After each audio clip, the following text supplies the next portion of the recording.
नमस्कार, आप देख रहे हैं आज तक। आपके साथ मैं हूं अंजना ओम कश्यप। दिल्ली अगर पैमाना है, सम्राट बनना है तो क्या होगा आने वाले वक्त में, नजारा बहुत दिलचस्प है।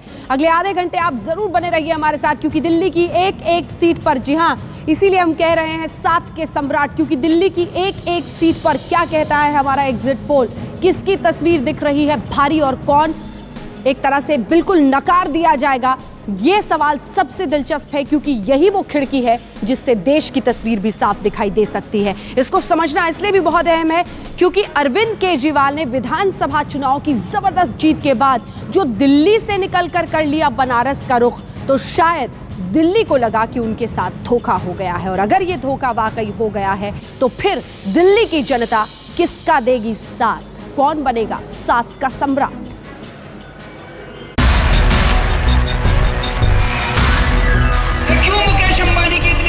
कर रहे हैं। दिल्ली की गद्दी छोड़कर बनारस आए थे अरविंद केजरीवाल, त्याग की मूर्ति बनकर मोदी को सीधी टक्कर देने, नुक्कड़ सभाओं, रोड शो और आम आदमी के साथ रैलियों के जरिए मोदी लहर की हवा निकालने। लेकिन एग्जिट पोल के नतीजों से केजरीवाल की किरकिरी होती दिख रही है, खास तौर पर दिल्ली में, जहां पहले चुनाव में ही विधानसभा की 28 सीटें जीतकर सबको चकित कर गए थे अरविंद केजरीवाल। दिल्ली के खासों आम आदमी के समर्थन से देश दुनिया में हीरो की तरह उभरे थे। लेकिन इस बार के चुनावी आंकड़े केजरीवाल को जीरो नहीं तो हीरो भी नहीं दिखा रहे। केजरीवाल दावा तो करते थे लोकसभा चुनाव में भी दिल्ली की जनता उनके साथ होगी, लेकिन सभी 7 सीटें जीतने का दावा ज्यादा से ज्यादा 2 सीटों तक सिमटता नजर आ रहा है। बल्कि इशारा तो ये मिल रहा है कि कहीं 7 सीट ही बीजेपी न जीत जाए।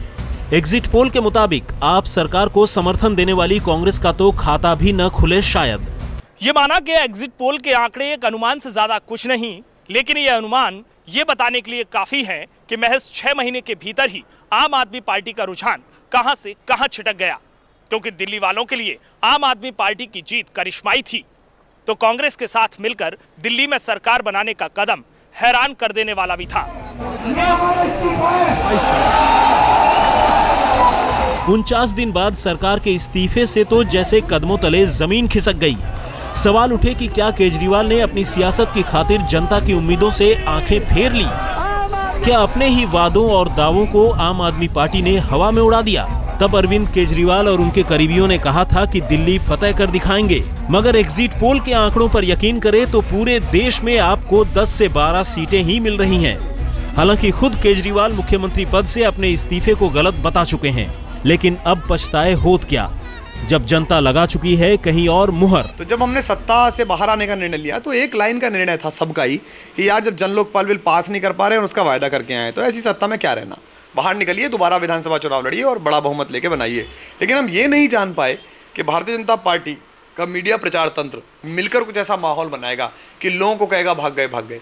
हमें क्या करना था, 8 दिन उसमें लेने थे, वही 280 सभाएं करानी थी, या और कोई ऐसा मीडियम लेना था कि लगातार मीडिया में बहस होती क्या अरविंद केजरीवाल को मुख्यमंत्री बने रहना चाहिए या नहीं, वायदा पूरा न करने के बावजूद भी लोग कहते नहीं बने रहना चाहिए, तो लोगों का जनमत साथ हो जाता। दिल्ली की बात छोड़िए, उम्मीद के गुब्बारे पूरे देश में फूटते दिख रहे हैं आम आदमी पार्टी के। पार्टी ने उम्मीदवार तो खड़े किए थे 400 से ज्यादा सीटों पर, लेकिन जीत का आंकड़ा दावों से कई गुना कम पर टिक रहा है। न हाथ आई दिल्ली संभाल सके और न करप्शन के नाम पर झाड़ू ही चला सके।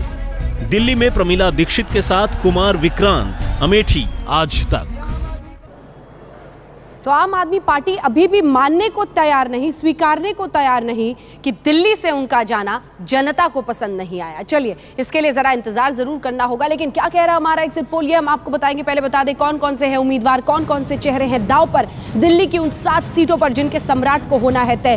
क्योंकि अगर शुरुआत नॉर्थ वेस्ट दिल्ली से करते हैं तो कृष्णा तीरथ कांग्रेस पार्टी की तरफ से, उदित राज बीजेपी, राखी बिरला आप की तरफ से मंत्री रह चुकी हैं। इधर उदित राज अपनी पार्टी में पहले थे, लेकिन अब वो आगे बढ़ गए हैं और पहुंच गए हैं बीजेपी में। इधर नई दिल्ली, बहुत जबरदस्त जंग है नई दिल्ली की, और नई दिल्ली की जंग इसलिए दिलचस्प है क्योंकि अजय माकन, मीनाक्षी लेखी और आशीष खैतान, खोजी पत्रकार थे, एक वक्त पर पहुंच गए हैं आम आदमी पार्टी में। वेस्ट दिल्ली, महाबल मिश्रा, परवेश सिंह वर्मा और जर्नैल सिंह, ये हैं 3 उम्मीदवार। इधर साउथ दिल्ली में रमेश कुमार, रमेश बिदुड़ी और देवेंद्र सहरावत है आम आदमी पार्टी की तरफ से। चांदनी चौक में जबरदस्त जंग है। कपिल सिब्बल यहां पर है तो आशुतोष आम आदमी पार्टी से उन्हें ललकार रहे हैं और हर्षवर्धन है बीजेपी की तरफ से। अभी ये हालांकि पूरी तरह से तय नहीं है कि पूरी तरह से क्या विधानसभा से अब बाहर आ गए हैं उन चुनावों से। हर्षवर्धन मुख्यमंत्री के उम्मीदवार थे। इधर ईस्ट दिल्ली में देखिए संदीप दीक्षित है कांग्रेस पार्टी की तरफ से, तो महेश गिरी बीजेपी से और राजमोहन गांधी आम आदमी पार्टी की तरफ से। फिर ये आखिरी सीट नॉर्थ ईस्ट दिल्ली, क्या जेपी अग्रवाल कर पाएंगे कुछ? शीला दीक्षित और उनके बीच की जो मतभेद थे वो हमेशा से खुलकर सामने आते रहे। इधर मनोज तिवारी को बीजेपी ने उतारा है, इससे पहले समाजवादी पार्टी में थे मनोज तिवारी। आनंद कुमार आम आदमी पार्टी की तरफ से। तो हमने आपको 7 सीटों के चेहरे दिखा दिए। ये चेहरे उतने ही जाने माने हैं और उतने ही दिलचस्प हैं जितने की यहाँ की जंग। तो आइए शुरुआत करते हैं और आपको बताते हैं वोट परसेंटेज क्या हो सकता है इन तमाम सीट्स पर अलग अलग चेहरों के मुताबिक। ये आपको बताएगा, नजारा दिखाएगा। तो नॉर्थ वेस्ट दिल्ली में उदित राज को साफ बढ़त मिलती हुई दिखाई दे रही है, लेकिन उससे ज्यादा राखी बिरला को। तो क्या 39% वोट्स के साथ राखी बिरला यहां पर कर पाएंगी कमाल? बहुत महत्वपूर्ण होगा।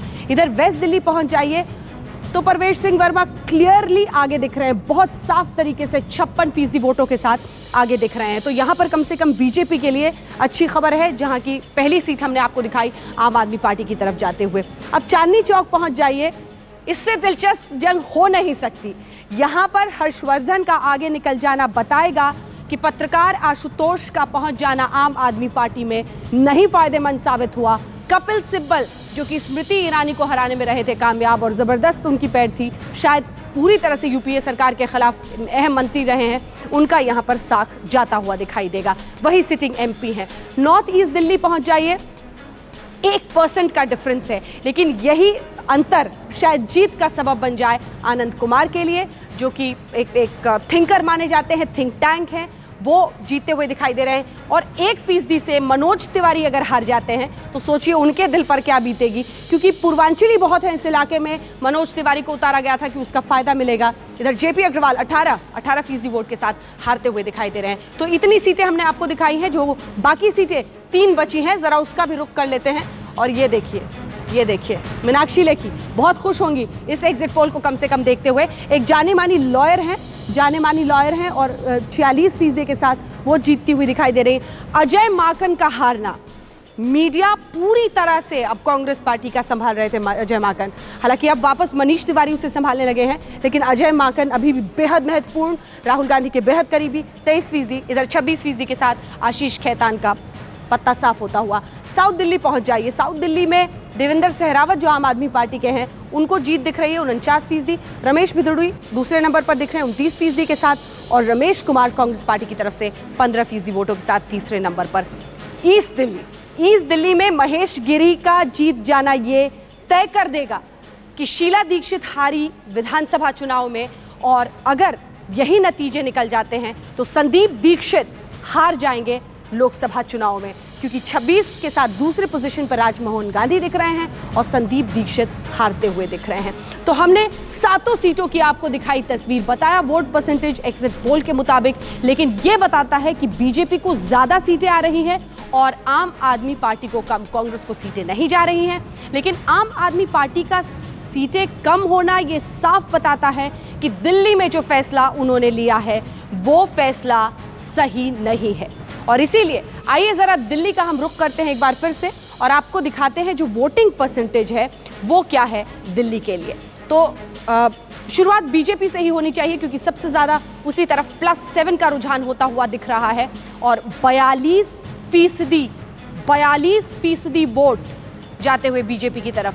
इधर कांग्रेस पार्टी की तरफ अगर आप पहुंचे तो 21% पर, आम आदमी पार्टी 31 और इधर अन्य को 6, वहां पर 2 का नुकसान। लेकिन कांग्रेस का नुकसान जरा देखिए, कांग्रेस का नुकसान अगर 36% का है तो ये नुकसान बता रहा है कि बहुत भारी पड़ा मनमोहन सिंह की सरकार, यूपीए की सरकार में जो भ्रष्टाचार के और तमाम संगीन आरोप लगे, वो आरोप इतने भारी साबित हुए क्योंकि दिल्ली तो गढ़ है, दिल्ली केंद्र है और यहीं पर उसका सबसे ज्यादा एंटी इनकम्बेंसी इफेक्ट होता हुआ दिख रहा है। 36%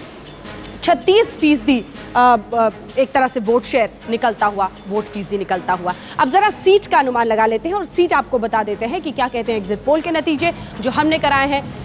राहुल गांधी, शायद इससे बुरा वक्त नहीं हो सकता अगर दिल्ली पूरी तरह से हाथ से निकल जाए। कहा तो कब्जा था, और देखिए अब क्या होता हुआ दिखाई दे रहा है। 7 की 7 सीटें और शून्य पर पहुंच जाना, आप कह सकते हैं कि पूरी तरह से मिट्टी में मिल जाने के बराबर है। इधर बीजेपी को 5 से 7 सीटें ये बता रही हैं कि जबरदस्त फायदा होता हुआ दिख रहा है। तो नरेंद्र मोदी को आप देख भी रहे हैं, किस अंदाज में दिख रहे हैं वो इस वक्त, सो सॉरी के अंदाज में जो उनका है पूरा कार्टून वो तस्वीर आपको दिख रही है।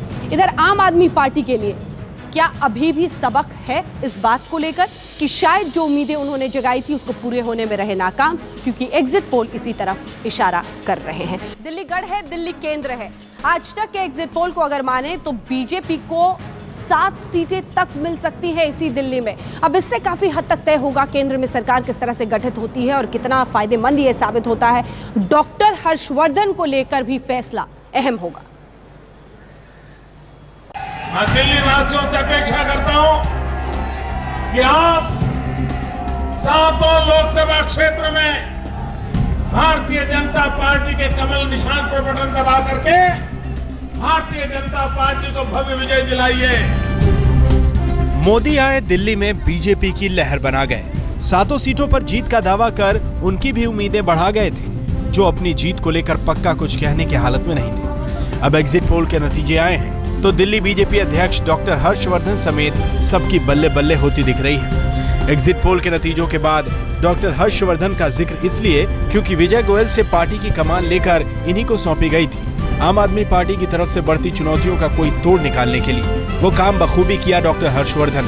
सरकार तब भले ही नहीं बन पाई, लेकिन अब तो कुर्सी मिलनी तय दिख रही है। दिल्ली में बीजेपी को 7 में से 5 सीटें मिलती दिख रही हैं और जिन सीटों पर बीजेपी को जीत मिलने की उम्मीद है उनमें से एक सीट हर्षवर्धन की चांदनी चौक की सीट भी है। यानी डॉक्टर हर्षवर्धन सांसद बन जाएंगे और अकेले हर्षवर्धन ही क्यों, इनका तो दावा है कि दिल्ली की सभी सीटें जीतेंगे। यानी दिल्ली में इस बार क्लीन स्वीप। जनता के मूड और जो जनता के भावना को, आशीर्वाद को हमने चुनाव के दौरान एसेस किया, उसके आधार पर हमें ऐसा लगता है कि जनता ने हमें 100% आशीर्वाद दिया है लोकसभा चुनाव में।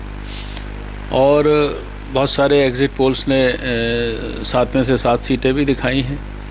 और मुझे लगता है जिन्होंने 7 में से 7 दिखाई हैं भारतीय जनता पार्टी की, वो शायद एग्जिट पोल बिल्कुल ठीक निकलने चाहिए। 7 सीटों की जीत के दावे में कितना दम है ये तो 16 मई को पता चल जाएगा। मगर फिलहाल सबसे बड़ा सवाल ये है कि क्या जीत के साथ डॉक्टर हर्षवर्धन दिल्ली की राजनीति से केंद्र में चले जाएंगे। मोदी सरकार बनी तो अपने अनुभव के लिहाज से कोई मंत्रालय संभालेंगे। अगर ऐसा हुआ तो दिल्ली में बीजेपी के चुनावी अभियान का क्या होगा। आम आदमी पार्टी की सरकार जाने के बाद दिल्ली में संभावनाएं कई हैं। संभावना चुनाव की भी है और मौजूदा विधायकों के साथ सरकार बनाने का विकल्प भी। ऐसे में दिल्ली की कमान कौन संभालेगा, इसमें डॉक्टर हर्षवर्धन की क्या भूमिका होगी, इस पर अभी से पार्टी के अंदर मंथन शुरू हो चुका है। हालांकि मोदी के चुनाव प्रभारी अमित शाह इस पर कुछ खुलकर नहीं बोले। दिल्ली की 7 की 7 सीटें जीतेंगे। हर्षवर्धन जी दिल्ली प्रदेश के कार्यकारी अध्यक्ष है और नई सरकार बनने के बाद दिल्ली की सरकार के बारे में जो राजकीय परिस्थिति बनती है उसको देखकर पार्टी योग्य निर्णय करेगी। हर्षवर्धन की भूमिका भले ही फिलहाल तय नहीं, लेकिन इतना तय है कि ओहदा तो बड़ा ही मिलने वाला है। लेकिन उससे पहले जिम्मेदारी भी बड़ी है। पहले तो चांदनी चौक से जीत पक्की और उसके बाद दिल्ली में अगर चुनाव हुए तो सरकार बनाने का समीकरण दुरुस्त करना। अशोक सिंघल के साथ कपिल शर्मा, दिल्ली आज तक।